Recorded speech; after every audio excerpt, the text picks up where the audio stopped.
My name is Cassandra Bennett, though everyone calls me Cassie. I just turned 24 today, spending my birthday serving coffee to strangers instead of celebrating with friends. When my phone buzzed, I expected birthday wishes. Instead, my dad texted, "We sold your car. Family comes first. Be grateful we let you live here." Then came the kicker about paying for my brother's college. $5,800. Money I worked 3 jobs to save. If you're watching this, let me know where you're from in the comments below, and don't forget to subscribe for more stories that might help you recognize when your own boundaries are being crossed.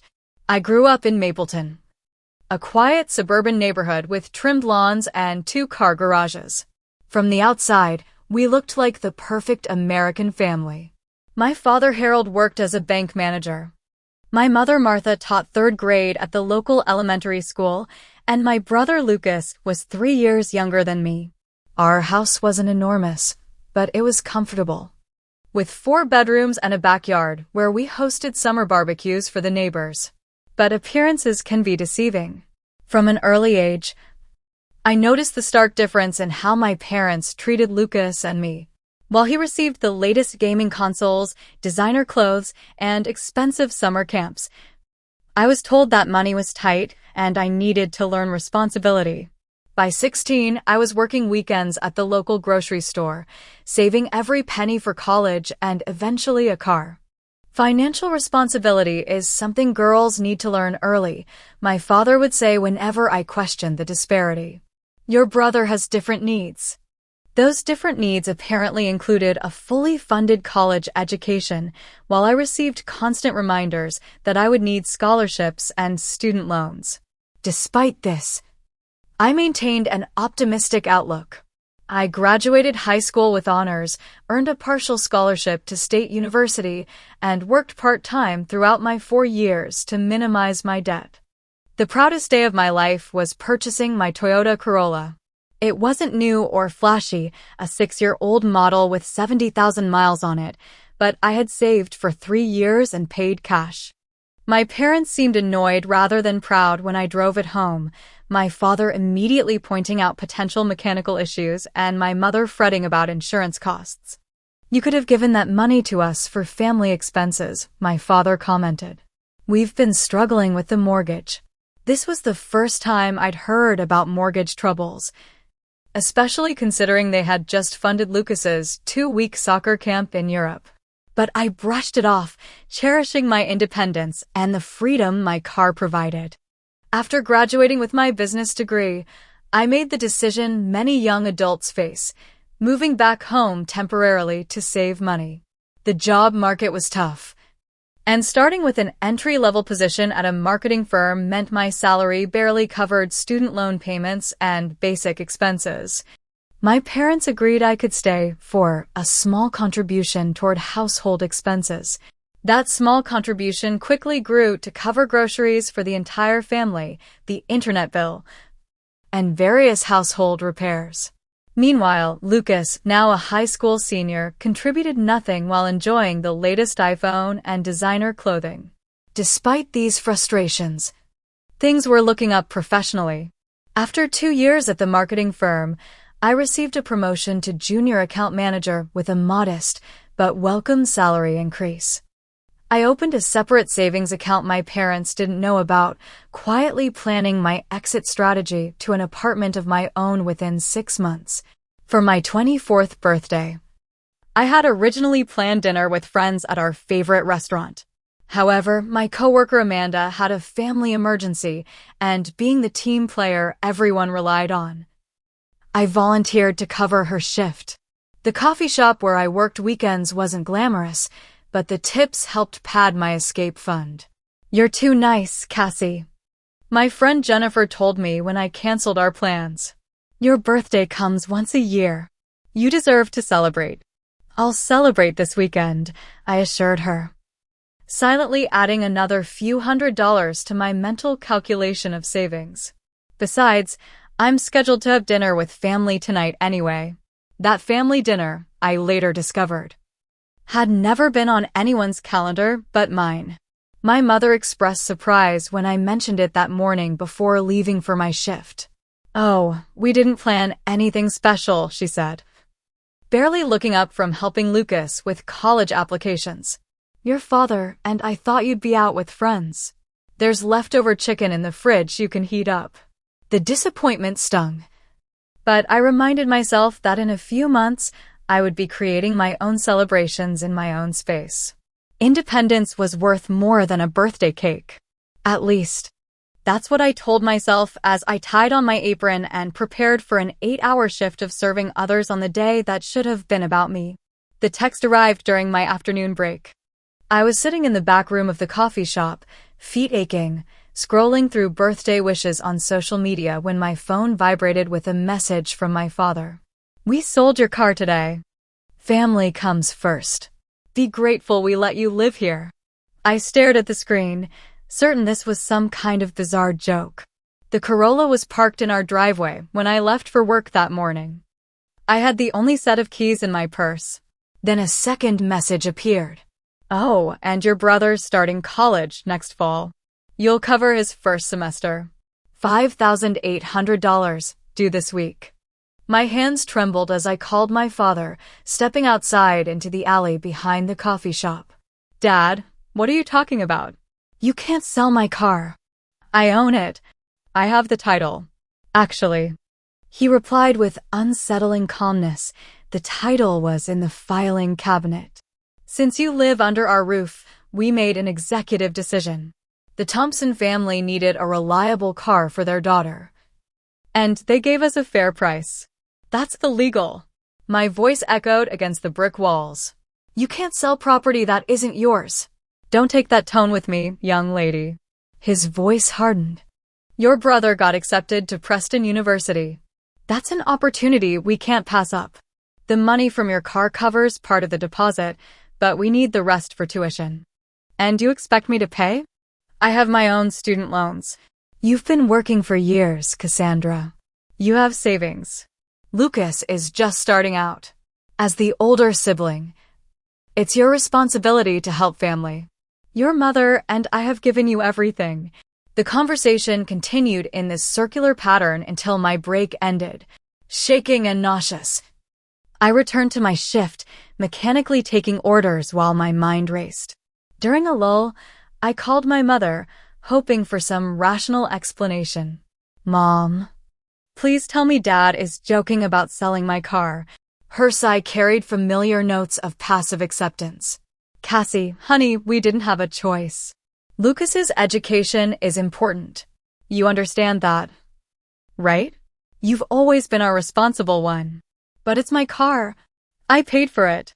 "Family shares resources," she replied, her voice taking on the rehearsed quality it always did when repeating my father's opinions. "Your brother would do the same for you." We both knew this was untrue. Lucas had never shared anything willingly in his life. During my dinner break, I called my younger brother directly.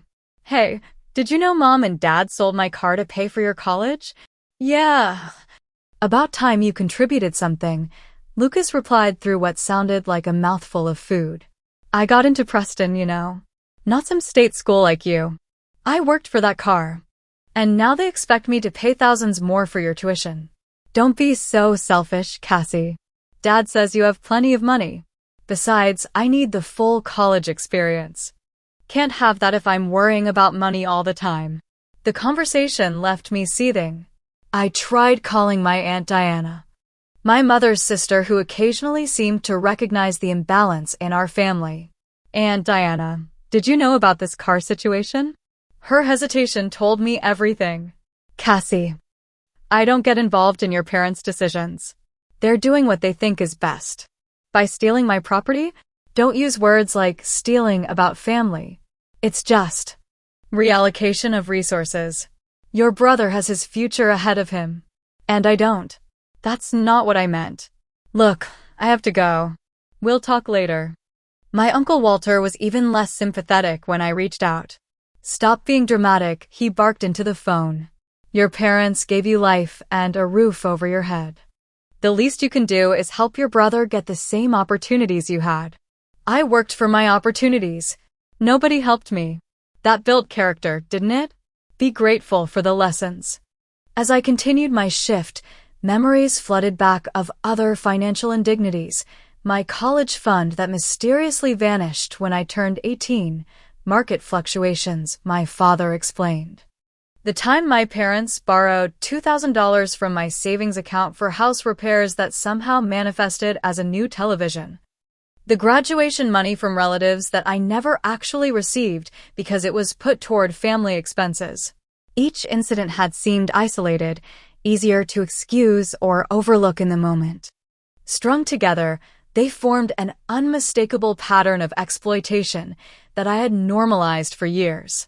When I finally finished my shift at 9 p.m., I took the bus home, rehearsing what I would say. I would be firm but rational. I would set clear boundaries. I would demand the return of my car or the money from its sale. But when I walked through the door, my father was waiting with an expression I recognized from childhood confrontations. "We need to discuss your attitude problem," he said before I could even set down my bag. "Your mother is very upset by how ungrateful you've been acting." Ungrateful? You sold my property without permission and now you're demanding thousands of dollars I don't have. "We've calculated what you owe us for raising you," he countered, pulling out a notepad with actual figures written down. "Room and board for the past 2 years alone comes to over $15,000. We've been generous not collecting. Consider your car payment one installment." The absurdity of his accounting would have been laughable if it wasn't so horrifying. As we argued, my mother hovered in the background, occasionally murmuring about family loyalty and sacrifice. Lucas smirked from the staircase, clearly enjoying the spectacle. That night, lying in my childhood bed, I realized with perfect clarity that this would never end. The demands would continue. The goalposts would keep moving, and my role as family resource would never change unless I changed it myself. The next morning, my father cornered me in the kitchen before work. "We expect the tuition money by Friday," he stated flatly. "If you can't prioritize family, perhaps you should reconsider your living situation." "Are you threatening to kick me out because I won't pay for Lucas's college?" "I'm simply stating facts. This household runs on mutual support. If you can't contribute meaningfully, there are plenty of apartments available." My mother wrung her hands at the counter. "Cassie, please don't make this difficult. We're only asking because we know you can afford it." "You have no idea what I can afford. I have student loans, car insurance. Well, not anymore since you sold my transportation without permission. You can take the bus like you did last night." My father replied dismissively. "It builds character." At work that day, my distraction was noticeable enough that my manager pulled me aside. "Everything okay, Cassie? You seem off today." I hesitated, then found myself spilling the entire situation to Madison, who had always been kind to me despite our primarily professional relationship. "That's not normal," she said firmly when I finished. "What they did is actually illegal. They can't sell property that isn't theirs. They had access to the title," I explained wearily. "Still theft. And now they're extorting you for more money? Cassie, you need to get out of there." Her clarity was refreshing after years of having my reality distorted by family gaslighting. Another coworker, Tyler, overheard portions of our conversation and offered practical advice. "Document everything," he suggested during our shared break. "Take pictures of any evidence. Record conversations if that's legal in your state, and get your important documents somewhere safe immediately." That evening, I called Jennifer, my closest friend since high school and the only person who truly understood my family dynamic. "You can stay with me," she offered immediately. "My spare room isn't fancy, but it's yours for as long as you need." "I might actually take you up on that this time," I replied, realizing I meant it. Dinner that night became a family tribunal. My father sat at the head of the table, my mother to his right, Lucas to his left, presenting a united front against me. "We've been discussing your attitude," my father began. "Your mother and I have sacrificed everything for this family, and your selfishness is concerning." Selfishness? I've been contributing to household expenses while Lucas contributes nothing. Your brother is focusing on his education, my mother interjected. That's his contribution. And what about my education? My career? My future? You're established already. My father waved dismissively. Besides, you've always been resistant to guidance. Remember when you insisted on that useless marketing degree instead of accounting like I suggested? This launched a comprehensive inventory of my supposed failures and selfish choices. The time I accepted a job offer without consulting them. My wasteful decision to purchase a car instead of giving them the money. Even childhood incidents when I had wanted privacy or independence. I gave you that $20 birthday gift from Grandma when you were 12, Lucas added smugly. Remember that? Dad said you needed to learn sharing. As they piled on, something shifted within me. These weren't the actions of people who loved me. This was financial and emotional abuse, crystal clear in its execution, if not in its intent. The next morning, I visited my bank during my lunch break, intending to verify my savings were secure. The account manager's expression told me everything before she spoke. Ms. Bennett, there was a significant withdrawal from your savings account yesterday. $5,000 authorized by you or someone using your credentials. My blood ran cold. I didn't authorize that. Grace, the manager, pulled up the transaction details. It was done through online banking, using your login information. We can file a fraud report. But since it came from your home IP address and used your correct login, I knew immediately what had happened. My laptop at home, occasionally left unlocked. My parents had accessed my account and transferred money toward Lucas's tuition without my knowledge or consent. While Grace helped me change all my passwords and place alerts on my accounts, I asked her to review all recent activity. What we found was even more disturbing. There appears to be a pattern of small transfers to another account over the past year, she noted. Scrolling through my transaction history, usually between $100 and $300 every 2 weeks. The total amount siphoned from my account exceeded $25,000 over 18 months. Money I thought I was saving had been systematically stolen by my own family. As I left the bank, my phone buzzed with a text from my father. Noticed you're securing your accounts. Disappointing you don't trust family. Tuition deadline approaching. We expect your contribution. The audacity was breathtaking. When I returned to work, I broke down in the break room, the full weight of betrayal finally crushing my carefully maintained composure. Madison found me there, immediately wrapping me in a hug while I sobbed incoherently about bank accounts and stolen cars and decades of manipulation. You're staying with me tonight, she insisted when I could speak again. We'll go to your house when your parents are out, get your essential documents and enough clothes for a few days. Then we'll figure out next steps. For the first time in years, I felt something beyond resignation or determined endurance. I felt genuine rage, and beneath that, a growing seed of resolve. This would end now on my terms, not theirs. That evening, after declining to join the family dinner, I received the text that severed the last thread of familial obligation. Your mother and I have discussed your attitude. Since you refuse to support this family, you're no longer welcome here. You have until Saturday to leave. As far as I'm concerned, you're dead to me unless you fulfill your responsibilities. Family isn't just when it's convenient. My mother called moments later, her voice wavering between tears and practiced guilt trips. Cassie, please talk to your father. He's upset, but he loves you. We all do. Lucas is devastated you won't help with his education. As if summoned by his name, my brother appeared in my bedroom doorway, leaning against the frame with casual cruelty. Always knew you were the selfish one, he remarked, scrolling through his phone. Dad says I can have your room when you're gone. Thinking of making it a gaming lounge. Did they tell you they've been stealing from my accounts? That they sold my car illegally? He shrugged.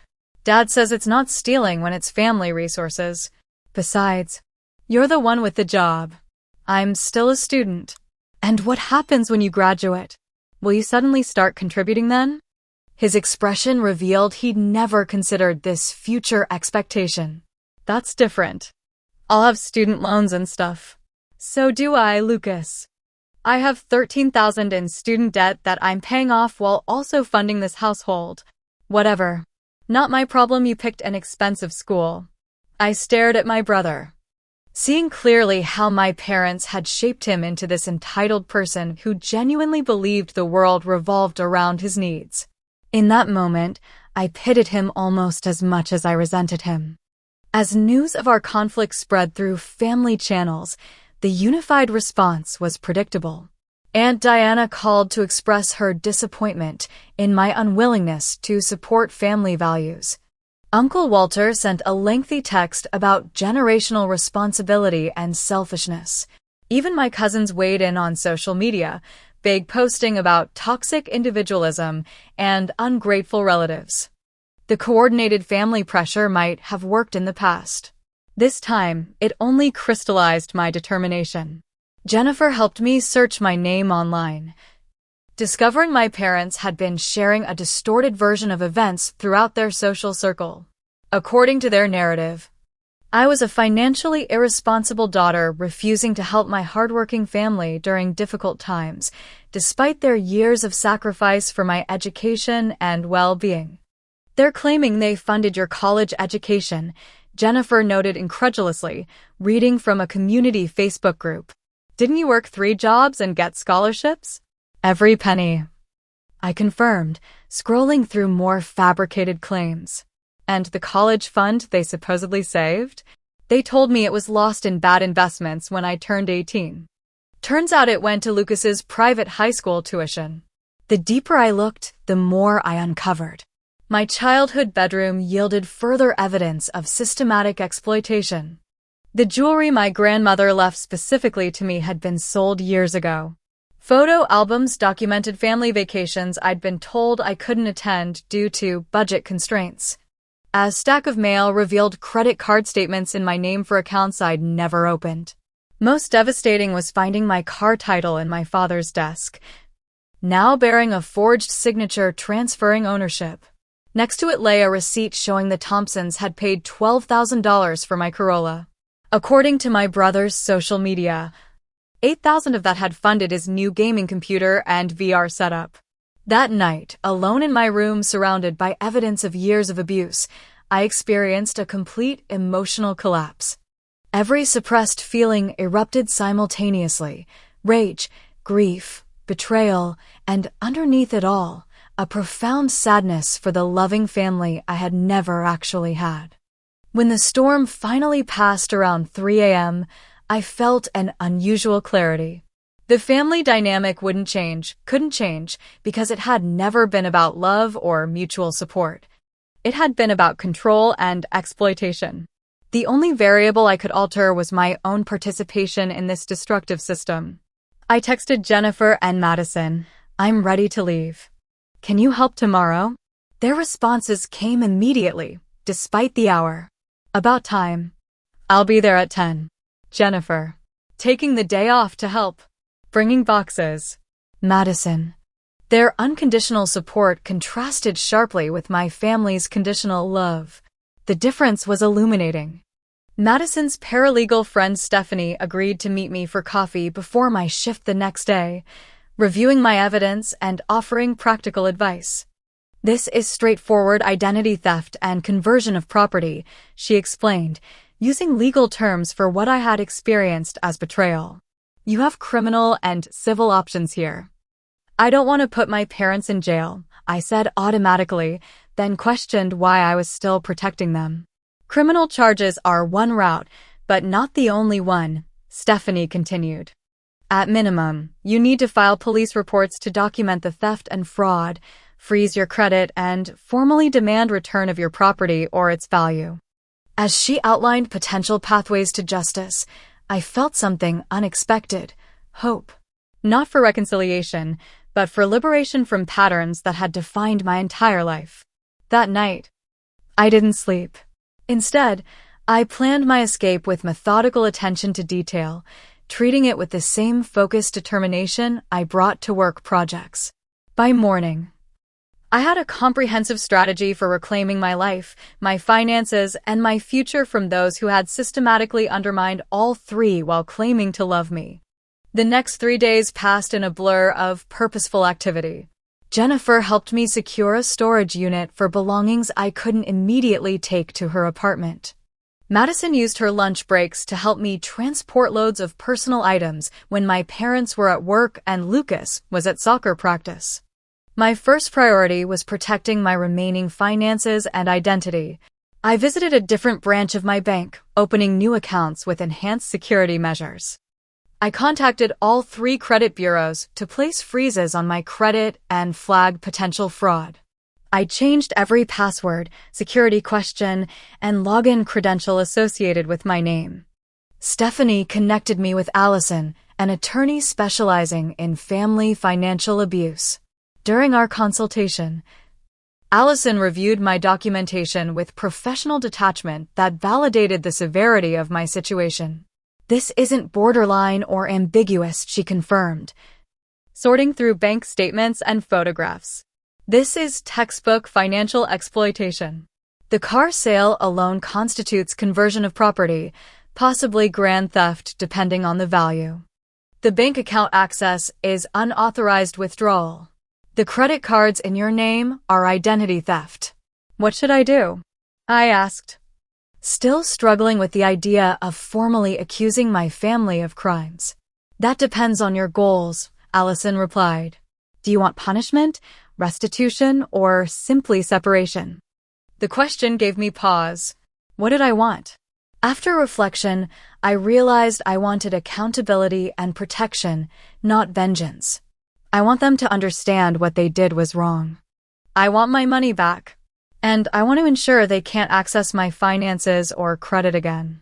Allison nodded, outlining a measured approach that began with formal documentation and demand letters rather than immediate legal action. Sometimes the reality check of formal allegations is enough to trigger restitution. If not, we escalate with legal guidance. I drafted a comprehensive letter detailing every instance of financial exploitation I could document, from the borrowed birthday money of my childhood to the recent theft of my car and bank account access. I attached an itemized list of stolen funds with dates, amounts, and supporting evidence where available. The total exceeded $40,000 over 10 years. The letter concluded with clear demands: return of my car or its full market value, repayment of stolen funds, return of personal property or its equivalent value, written acknowledgement of wrongdoing, and a commitment to cease all defamatory statements about me to family, friends, and on social media. This gives them one opportunity to make amends without court involvement, Allison explained as we reviewed the final draft. It also establishes a paper trail of attempted resolution if we need to pursue legal remedies later. While preparing for my departure, I maintained a facade of normalcy at home, avoiding confrontation while secretly packing essentials. My parents interpreted my quietness as submission, believing their ultimatum had succeeded in bringing me back in line. Your father and I have been discussing payment options. My mother ventured over breakfast 2 days before my planned exit. We thought perhaps a payment plan for Lucas's tuition would be easier for you to manage. The audacity of her assumption that I would still pay after everything nearly broke my composed demeanor. Instead, I nodded noncommittally and excused myself, channeling my anger into packing another box for Madison to collect. The night before my departure, I found Lucas alone in the kitchen and made one final attempt at genuine connection. You know this isn't normal, right? I asked quietly. Parents aren't supposed to pit siblings against each other or steal from their children. He looked uncomfortable for the first time in our recent interactions. They say you're being dramatic. That family helps family. Has anyone ever asked you to give up something for me? Ever? His silence was answer enough. They're setting you up for disappointment, Lucas. What happens when you're expected to produce like I've been? When the support suddenly comes with conditions. That won't happen to me, he insisted, but doubt had crept into his voice. I hope you're right, but if you ever realize I'm telling the truth, I'll still be your sister. That doesn't change because I refuse to be exploited. For a brief moment, I glimpsed the uncertain teenager beneath his entitled exterior before he shrugged and retreated behind his usual sneer. Whatever. Enjoy being disowned. My final evening at home included a last attempt at manipulation from my mother, who cornered me in the laundry room with tears and reminiscences. Remember how we used to bake cookies together? How I helped with your school projects? We've always been there for you, Cassie. For a heartbreaking moment, I almost wavered, decades of conditioning nearly overriding my newfound clarity. Then I recalled finding evidence that my college fund had been spent on Lucas's private school tuition while I worked weekends and summers to afford textbooks. I remember everything, Mom. I replied quietly. That's the problem. The flash of guilt across her face confirmed what I already knew. She was fully aware of the exploitation. A willing participant rather than an innocent bystander. That night, I finalized my preparations. All essential documents were already secure at Jennifer's apartment. My remaining clothes were packed in suitcases hidden in my closet. The letter from my attorney was printed in triplicate, along with a detailed ledger of financial abuse spanning my lifetime. To this packet, I added police reports documenting the identity theft and unauthorized sale of my vehicle. I included printouts of bank statements showing the pattern of withdrawals from my accounts. I attached credit bureau reports flagging fraudulent accounts opened in my name. This comprehensive dossier of betrayal would be my parting gift to the family that had systematically exploited me while claiming it was love. The something left behind that would trigger the neighborhood spectacle referenced in my story's opening. As I placed these documents in a large envelope addressed to my parents, I felt no satisfaction, no vindictive pleasure, only a profound sadness for what should have been and the relief of finally stepping away from what actually was. My final act before sleep was texting Jennifer to confirm our morning plan. Her response was immediate and reassuring, all set for 9 a.m. Freedom Day. For the first time in weeks, I slept peacefully, unburdened by the weight of impossible expectations and endless obligation disguised as family duty. Jennifer arrived precisely at 9, parking her sedan down the street to avoid immediate detection. My parents had left for work an hour earlier, and Lucas was still asleep, giving us the window we needed. We loaded my remaining belongings quickly and efficiently, the result of careful planning and previous covert removals. As I performed a final sweep of my bedroom, ensuring nothing important remained, I experienced a strange detachment. This space had never truly been mine, always conditionally provided, a leverage point rather than a sanctuary. Leaving it felt less like abandonment and more like graduation. The last items in my hands were my house key and the envelope containing evidence of years of exploitation. I placed both on the kitchen counter, positioning the envelope prominently where it couldn't be missed. Then I walked out the front door without looking back. You okay? Jennifer asked as I slid into her passenger seat. Better than I expected, I admitted, watching my childhood home recede in the side mirror. Like putting down something heavy I've been carrying too long. My first day of freedom included practical necessities, delivering my formal change of address to the post office, transferring my remaining belongings from Jennifer's car to her spare room, and attending a scheduled meeting with Allison to discuss next steps depending on my family's reaction to the evidence packet. In my experience, Allison noted, there are typically 3 phases to family response in these situations. First comes denial and anger. Then panic when they realize the legal implications. Finally, either genuine remorse or calculated appeasement to avoid consequences. Her prediction proved remarkably accurate. By mid-afternoon, my phone was flooded with messages from my father, transitioning from imperious demands to confused anger to outright threats. Return home immediately. We need to discuss your ridiculous accusations. You're manipulating normal family dynamics into something sinister. Ungrateful after everything we've done. If you pursue this vendetta, you'll regret it. Family matters should stay private. My mother's messages followed a different emotional trajectory, heavy with guilt tactics and selective memory. How could you do this to us? We gave you everything. Your father is devastated. Please come home so we can fix this misunderstanding. Think about what this will do to Lucas's future. Is that what you want? I silenced my phone, following Stephanie's advice to avoid direct communication outside legal channels. Any response could be twisted or used against me, particularly with family members already skilled at manipulation. By evening, the situation had escalated precisely as Allison predicted. Jennifer's neighbor called to report unusual activity at my parents' house, my father pacing on the front lawn. Engaged in animated phone conversations, my mother visibly crying on the porch, various relatives arriving in apparent emergency response. Your uncle just pulled up, Jennifer reported. Reading a text update. Apparently he's shouting about lawyers and family betrayal. I felt a momentary pang of guilt, quickly replaced by the understanding that their distress stemmed not from losing me, but from losing control over me and facing potential consequences for their actions. The next morning brought the first call from Aunt Diana, her voice uncharacteristically subdued. Cassie, I had no idea things were this bad. The credit card accounts in your name. The bank withdrawals. Why didn't you tell me? I tried, Aunt Diana. Multiple times. You always said it wasn't your place to interfere. Her silence acknowledged the truth of my statement. I should have listened better.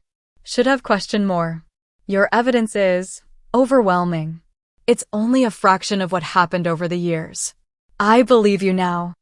I'm so sorry I didn't before. Her apology, while appreciated, came too late to undo years of enabling behavior. Still, it represented the first crack in the family's unified defense of my parents' actions. Uncle Walter proved less receptive initially, calling to berate me for airing family laundry and exaggerating normal parental authority. However, his indignation faltered when I calmly asked which specific allegations he believed were exaggerated. Well, the car situation is complicated, he began, less certain than his opening tirade. Parents sometimes need to make executive decisions for the family good. Is forging my signature on a title transfer an executive decision, Uncle Walter? Is that what you do to your children? His hesitation spoke volumes. I need to review everything more carefully before commenting further, he finally responded, the bluster gone from his voice. By day 3 of my absence, the family narrative had fractured completely. Cousins who initially condemned my selfishness fell silent after seeing partial evidence shared by Aunt Diana. Extended family members began reaching out with stories of their own financial concerns about my parents' behavior over the years. My mother's messages shifted from manipulation to desperation. Please, Cassie, tell us what you want. We can work this out without lawyers. Your father isn't sleeping. This is destroying our family. Whatever you think we took, we can discuss repayment. Just call us. My father's communication followed a different pattern. Threats gave way to begrudging offers, then increasingly panicked appeals as the reality of potential legal consequences sank in. This ridiculous police report will damage my banking career. Is that your goal? We can return some of the money, but you're overestimating how much you contributed. The neighbors are starting to ask questions. Is public humiliation really necessary? Most revealing was Lucas's unexpected text on day 4. Dad says I might not get to go to Preston because of your accusations. They're saying I might need student loans now. What exactly did they do with your money?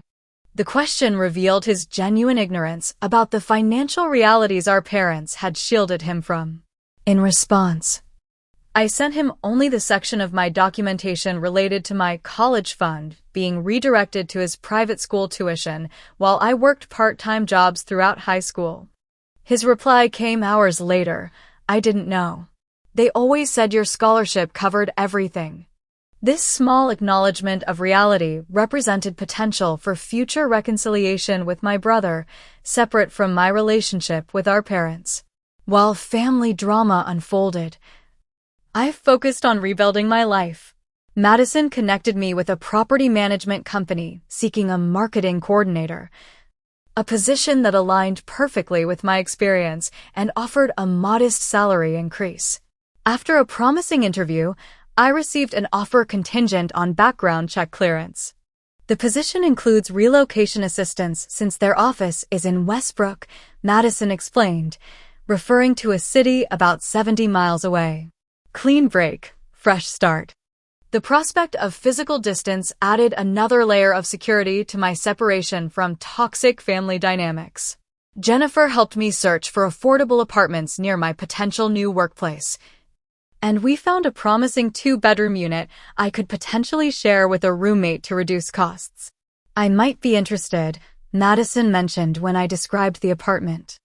I've been thinking about moving closer to my sister in Westbrook anyway. The possibility of rooming with a supportive friend made the transition less daunting.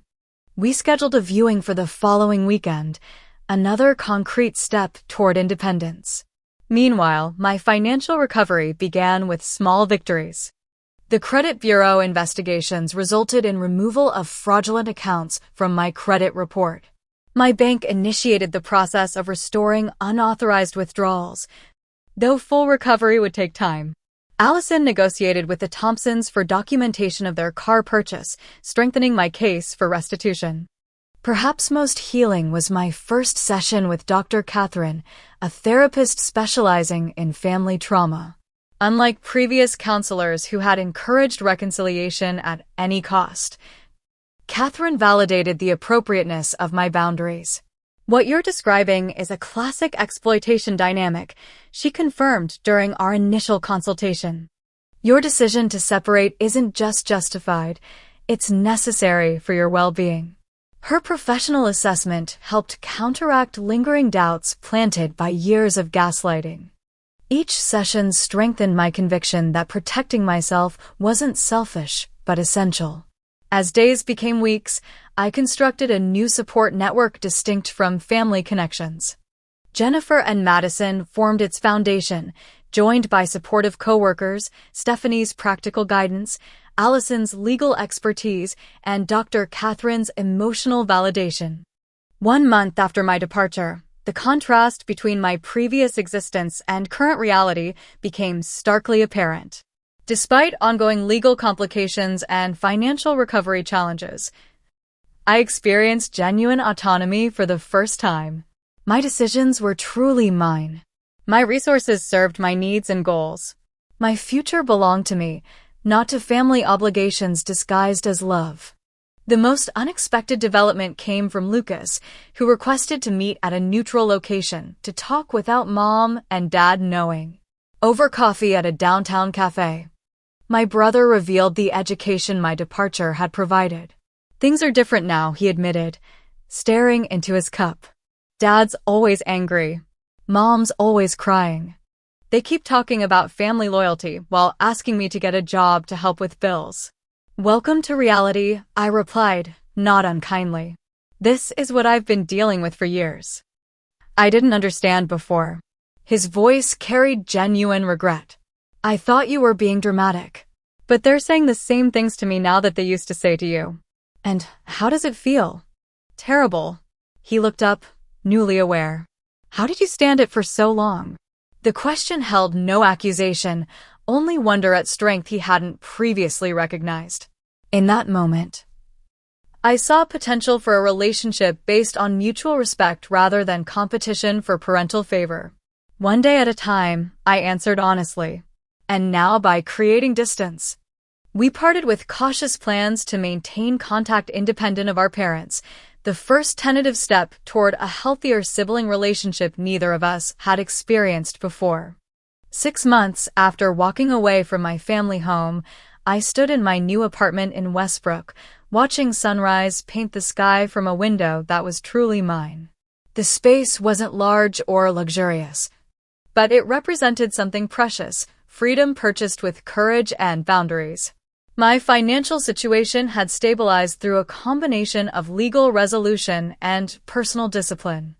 After initial resistance, my parents agreed to a settlement rather than face court proceedings. The agreement included return of the car sale proceeds, repayment of documented unauthorized withdrawals, and a structured plan for addressing the remaining balance of misappropriated funds. They're not acknowledging full responsibility, Allison had cautioned when presenting their offer. But this represents significant restitution without the emotional and financial cost of litigation. I accepted the practical compromise, recognizing that full emotional accountability might never come. The settlement provided sufficient resources to establish my independent life, including modest emergency savings and freedom from the constant financial anxiety that had characterized my existence for years. My new position as marketing coordinator exceeded expectations, offering creative challenges and a supportive team environment. Within months, I received positive performance reviews and indications of potential advancement opportunities. "You bring exceptional organization and initiative," my supervisor noted during our quarterly evaluation. "Those qualities will take you far here." The praise felt particularly meaningful given my family's lifelong characterization of my independence as difficult and uncooperative. In a healthy professional environment, these same qualities were recognized as assets rather than liabilities. Madison proved an ideal roommate, our shared understanding of work-life boundaries creating a harmonious household.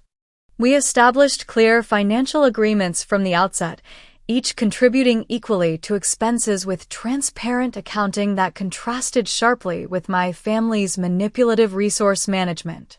"Is it weird that I still double-check our utility payments to make sure everything's split fairly?" I asked her one evening as we reviewed monthly bills. "Not weird at all," she assured me. "You're rebuilding trust in financial relationships. That takes time." Her acceptance of my healing process typified the supportive connections I'd cultivated in my new life. Jennifer visited regularly, celebrating each milestone in my journey toward wholeness. Coworkers became friends as I cautiously opened myself to new relationships. Even Stephanie and Allison maintained supportive contact beyond our professional interactions. My relationship with extended family evolved in unexpected ways. Aunt Diana's initial apology developed into genuine atonement as she consistently respected my boundaries while offering conditional support. "I should have protected you," she acknowledged during a lunch meeting 3 months after my departure. "I saw signs but chose comfort over confrontation. That won't happen again." Her commitment manifested in practical ways. Defending my decisions to critical family members, refusing to relay messages from my parents when I requested space, and most significantly, sharing her own experiences of financial manipulation within the family system. "Your grandfather operated the same way with your father," she revealed. "Taking earnings, controlling resources, demanding sacrifices while giving nothing. I watched the pattern repeat with you and hoped I was misinterpreting." This contextual understanding didn't excuse my parents' behavior, but helped explain its generational roots. The insight supported my healing by confirming the dysfunction existed before me and wasn't caused by my alleged selfishness or ingratitude. Uncle Walter's evolution came more slowly, his initial defensiveness gradually yielding to uncomfortable recognition. During a family gathering I declined to attend, he apparently confronted my father about discrepancies in the narrative of my departure. Walter asked pointed questions about the car title transfer, Aunt Diana reported afterward. "Your father couldn't provide satisfactory answers." It was the first time I've seen Walter openly question him. This small crack in familial enabling patterns represented significant progress. Even if complete transformation remained unlikely, my parents' journey toward accountability proceeded unevenly. My father initially maintained righteous indignation, approaching the settlement as an unjust extortion rather than deserved restitution. His communications, filtered through Allison, remained focused on his perceived victimhood and my alleged betrayal of family values. Gradually, however, reality intruded on his self-protective narrative. Professional consequences materialized as colleagues at the bank learned of the identity theft allegations. Social repercussions accumulated as family friends questioned discrepancies in his account of events. Financial pressures mounted without my contribution to household expenses. 6 months into our separation, his tone shifted subtly toward grudging recognition. "Your father asked if you would consider a conversation," Allison reported after a settlement update call. "Not reconciliation, just discussion." I reminded him all communication should continue through proper channels for now. I declined the overture, recognizing it as premature and potentially motivated by desire for restored access rather than genuine remorse. True accountability would require sustained demonstration of changed behavior, not merely expedient words. My mother's evolution followed a different path. Her initial flood of emotional appeals gradually subsided into reflective messages delivered through appropriate channels. "I've been attending counseling," she wrote in a letter forwarded by Allison. "The therapist is helping me understand codependency and enabling behaviors. I'm beginning to see how I failed to protect you while believing I was keeping peace." Her nascent self-awareness offered potential for eventual healthy contact, though not immediate restoration of trust. I responded with brief acknowledgement of her efforts without commitment to accelerated reconciliation. Lucas's development proved most surprising and encouraging. Forced into greater self-sufficiency by our parents' reduced financial capacity, he discovered capabilities previously untapped. "I got a part-time job," he shared during one of our monthly phone calls. "And I'm looking at State University instead of Preston. The academic scholarships are better. And I can live at home to save money." "How does that feel?" I asked, genuinely curious about his adjustment to scaled-back expectations. "Honestly, kind of good. Like I'm making my own decisions based on what makes sense, not what Dad thinks sounds impressive." This emerging independence suggested my departure had created space for his growth rather than punishing him as our parents had predicted. Our relationship, while still developing, contained new elements of mutual respect absent in our childhood interactions. My professional life flourished in tandem with personal healing. 6 months into my position, I received a modest promotion to senior marketing coordinator with corresponding salary increase. The additional income allowed me to accelerate student loan repayment while maintaining comfortable living standards. "You've really turned things around," Jennifer observed during a weekend visit. "Remember how worried you were about surviving financially after leaving?" The comment prompted reflection on my journey from scarcity to sufficiency. Beyond monetary stability, I had cultivated emotional and psychological resources previously depleted by family dynamics, confidence in my judgment, trust in my perceptions, belief in my inherent value beyond utility to others. Perhaps most meaningful was developing connection with my previously distant cousin Eliza, who reached out after hearing about my situation through family channels. "I went through something similar with my mom 3 years ago," she confided during our first phone conversation. "Not identical, but the same patterns of control and emotional manipulation." I recognized your story immediately. Our shared experience created instant understanding, and regular communication evolved into genuine friendship. Eliza had navigated her own boundary-setting journey and offered perspective from further along the healing path. "The guilt fades," she assured me during moments of doubt. "The freedom remains. Trust your decisions."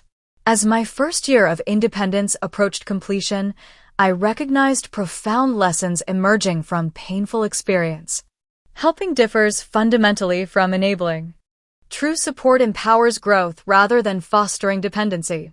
Family obligations based on exploitation rather than mutual care create damage, not connection.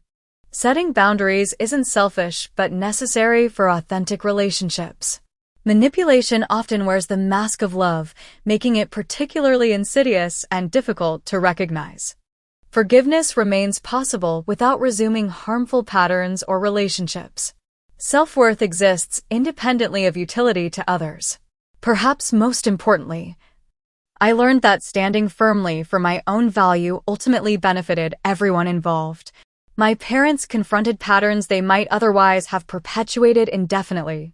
Lucas gained opportunity for healthier development without established family dynamics. Extended family members examined their own complicity in systemic dysfunction. The process wasn't painless for anyone, but necessary growth rarely is. Real healing required disruption of comfortable patterns sustaining comfortable illusions. My journey continues daily. Each boundary maintained and healthy choice reinforced, building stronger foundation for authentic living. The road hasn't been straight or simple, but each step has confirmed the essential truth that guided my departure. Respect cannot be demanded, only earned through respectful treatment of others. If you've ever felt exploited by those claiming to love you, I hope my story offers recognition, validation, and perhaps courage for your own necessary boundaries. Family should nurture growth, not consume it. Love should free us to become our best selves, not trap us in service to others' needs. Have you ever had to set difficult boundaries with family? How did you find the strength to stand firm when faced with guilt or manipulation? Share your experiences in the comments below, and remember to like, subscribe, and share this video if it resonated with your own journey. Remember, creating healthy boundaries isn't selfish. It's necessary for genuine relationships built on mutual respect rather than exploitation. Thank you for listening to my story.